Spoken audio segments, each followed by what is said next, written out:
5 hours later.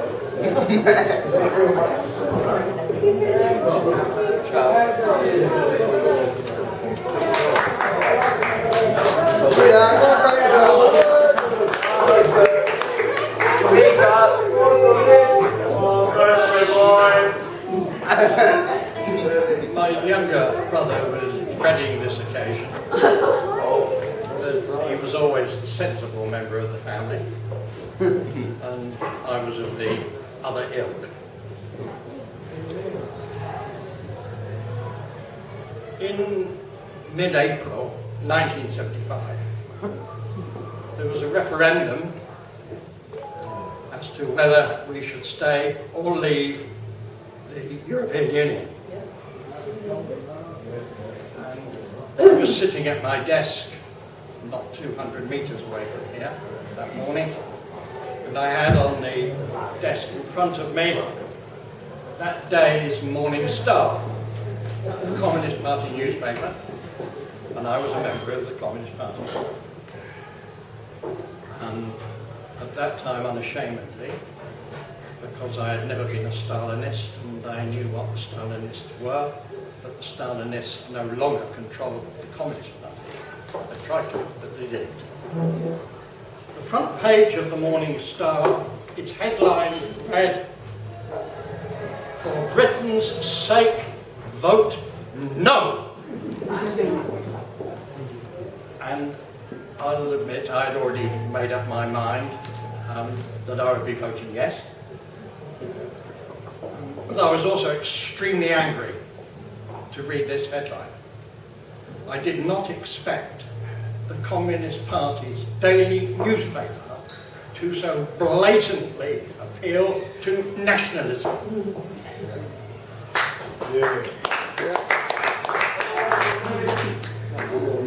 I was shocked at this nationalistic outpouring. I felt completely justified in my intention to vote yes. And I want to go, or to try and rehearse reasons why I had this reaction. And I hadn't meant to say anything about this, and I hadn't intended or planned anything. But our comrade here sang the song that affected me deeply at the time of the coup in Chile in 1973. And as I recall it now, I still feel very emotional. Victor Jara was himself one of many Chileans who was murdered, deliberately, viciously, to denounce all the works of the Popular Unity, which was a government that had been popularly elected. I thought when they murdered these thousands of people, they were murdering me and my friends. But this was I must have had, without ever thinking about it, an international outlook. So I've tried to dredge through the various bits and pieces of my life, and it is a mess of bits and pieces, like everybody else's life, that what it was that led me to have this strong feeling that a very distant country, of which previously I knew very little, except that it had a social democratic coalition government. So, what was it that had developed in me this repugnance to nationalism? And I think maybe, though this is an artificial set of connections, which may be simply my way of trying to assemble things to present a convincing story. It may not. I don't know. There's no way of knowing. But I think maybe it started with Christmas 1943, believe it or not, when I was barely, in fact I wasn't even quite 7 years old. And at Christmas 1943, at that time, American troops were passing the playground in my school in very large numbers every day of the week, because my school was less than a mile away from one of the major embarkation beaches for D-Day, for the invasion of Europe in 1944. And I remember the American troops for several reasons. Firstly, we had a wonderful Christmas party. We had a conjurer, and we had donuts with cream, things that were unheard of, but were there because the American troops, unlike ours, were plentifully supplied because they came from a country that could plentifully supply them. And then afterwards, into 1944 and the preliminary months leading to the invasion of Europe, American troops passed by constantly, and whenever they passed our playground and we were out in the playground at play, sweets and all sorts of stuff would be thrown into the playground for us. This was perfectly a human reaction from soldiers a long way away from home, not knowing where they were going, but of course most of them were going to be killed. On the other hand, maybe it was my mother, a Mrs. Fawcett. It won't mean anything to you, but it does to me. I remember my mother telling me that Mrs. Fawcett, who lived next door, had a sister who had married a German in the 1920s. And they were worried about, well, more than worried, was she still alive? What conditions was she living in? Perhaps it was in 1945, and my first political memory. At some time in mid-April 1945, the front page of our Daily Herald, the Labour Party newspaper, that morning had pictures of piles of corpses found at Belsen, the concentration camp. It could have been sometime in the following years, my mother telling the four of us kids, my brother included, that we couldn't waste food because children were starving in Germany, which they were. And not a few months later than that, I'm listening to a program on the radio at Christmas time, which is a program broadcast from what was called a DP camp. Yes, they had horrible acronyms then. Displaced persons, they called refugees. And Central Europe was alive with refugees, millions of them. Many of them housed in camps where they received some food and some shelter, and some of the lucky ones helped with being relocated somewhere else. In Europe, in Australia, in New Zealand, in Africa, in North America, South America.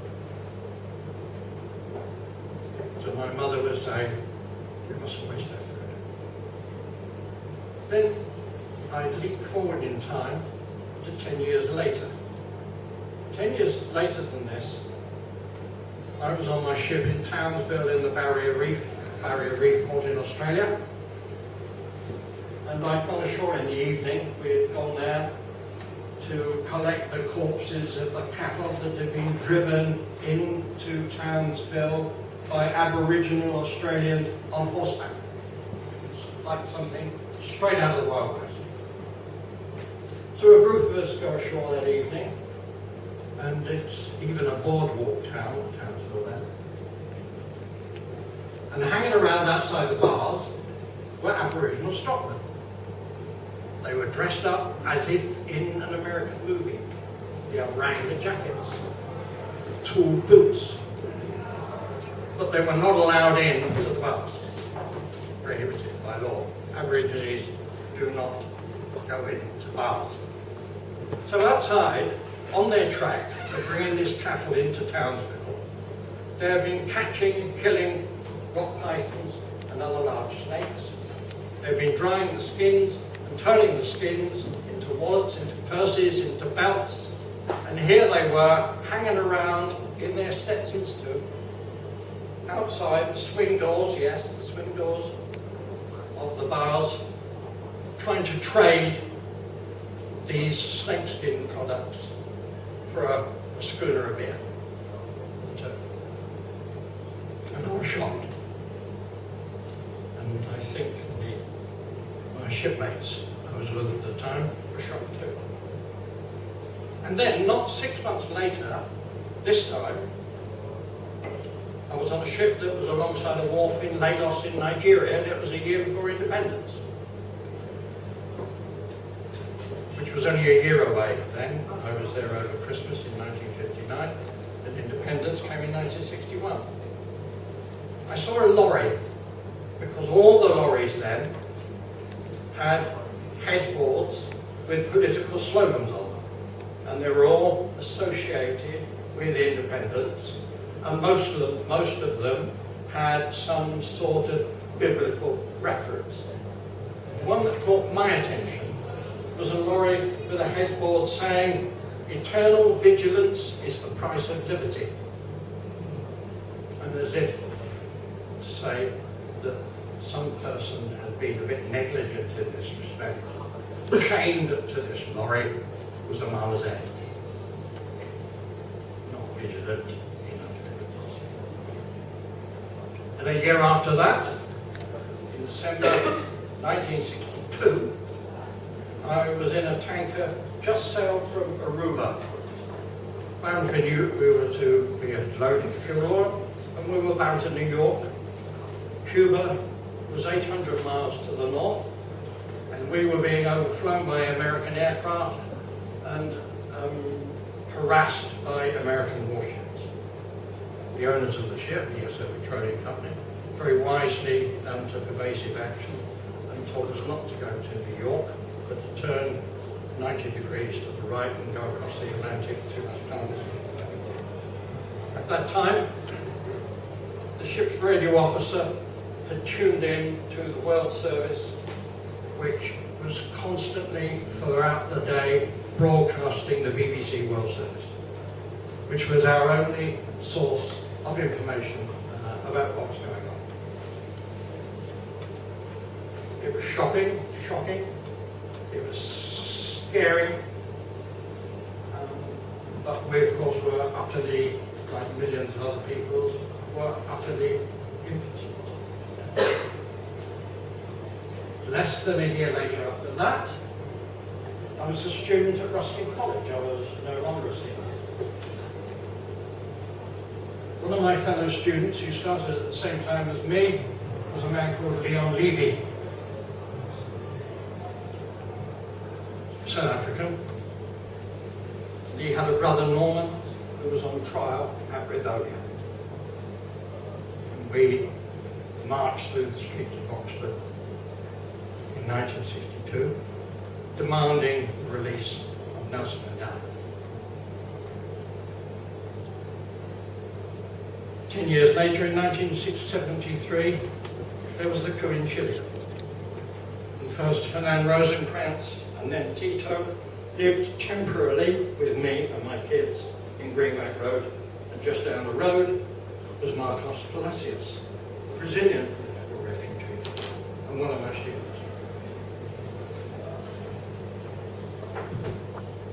In 1975 then, because I related to the world, I can't say I related to the world, I was aware of the world and that the world was a small place and that we were all one people. I'd read a lot of books. I'd read French author Romain Gary and The Roots of Heaven about the slaughter of elephants and the evil nature of colonial politics. I'd read Black Like Me, an American journalist who had blacked himself up and travelled the United States as a black man to report how he was treated by white men. And that was a shock. So, the world for me had become shrunk and smaller. And so when I was thinking about the referendum in Europe, I wasn't thinking about I was thinking about just how significant unity was. That it was simply not good enough to attach yourself to a nation state and demand its independence. Because the world was not constructed in this way, except artificially and politically, with lines drawn on maps and armies dressed in uniforms and ships bedecked in national flags. This was something that I saw in 1975 had to be set aside. There had been a dreadful war in Europe, and not so many years before that, 20 years or so before, there had been another dreadful war in Europe. There were now international institutions. The United Nations became a significant institution, which the League of Nations in the interwar period had not time enough to develop. But the United Nations and international agencies grew apace after 1945, and they needed to. But in Europe, the obvious notion was, particularly with regard to Germany and France, we cannot have these national divisions any longer. We must find a formula for even a limited amount of political unity. And for me, the European Union was exactly that. My father had taught me some of this. My father was born in 1901 and began his apprenticeship in the Naval Dockyard in Portsmouth as a shipwright in 1915. So he was too young for the war. But at the end of the war, he and several other apprentices, who'd all incidentally joined the independent Naval, got on their bikes and went to the battlefields of France and Belgium. And this had a huge impact on my father. It affected his entire outlook ever after. He came home, and he and his two fellow apprentices immediately involved himself in the prototypical League of Nations Association. So all my experience of other people's, this historical map of other people's institutions and wars was that there just had to be some political unity. And if this meant forfeiting a little bit of your own sovereignty, then this was no bad thing. So in 1975, I had no doubt at all, I unequivocally supported joining the European Union. And you won't be surprised to hear that I still feel the same way. Now, I know it's not enough. I know there are a few heretics here. I won't mention them by name, but they know who they are. And I understand their scepticism. But it is, for me, completely overridden by the fact that the world is a difficult, complicated place, and capitalism is not about to implode anytime soon. But national United Nations is less impregnable. It is easy to motivate, apparently, nationalist sentiments, and I've seen enough of it in this country, just in the last 2 years, to satisfy me completely that it is absolutely poisonous. And if it means staying in the United Nations, in the European Union, with all our reservations, we should do it. So how should we do it? I'll be brief now. Okay. I'll be brief now. My own personal strategy is that in my casual encounters with people, if I'm in the shop with somebody over the counter, I, over a period of a week or so, establish some sort of relationship and then gently edge the conversation into this matter. Obviously other people are doing the same, I guess. I gather from the response, and I'm delighted to hear it. It's no good preaching. You can sow seeds scatter the seeds and water them a bit whenever you have the chance. And it's the obligation of everybody who is opposed to this that they should do the same. We can't all be leaders, we can't all make organisations. But there are small personal ways in which we can do it, and we should. And above all, we should avoid condemning those people as ignorant louts who don't share our views, because they're not all ignorant louts who don't share our views, although there may be some. So, go out and do it. That's all I want. That would be the best birthday present I've ever had. Thanks.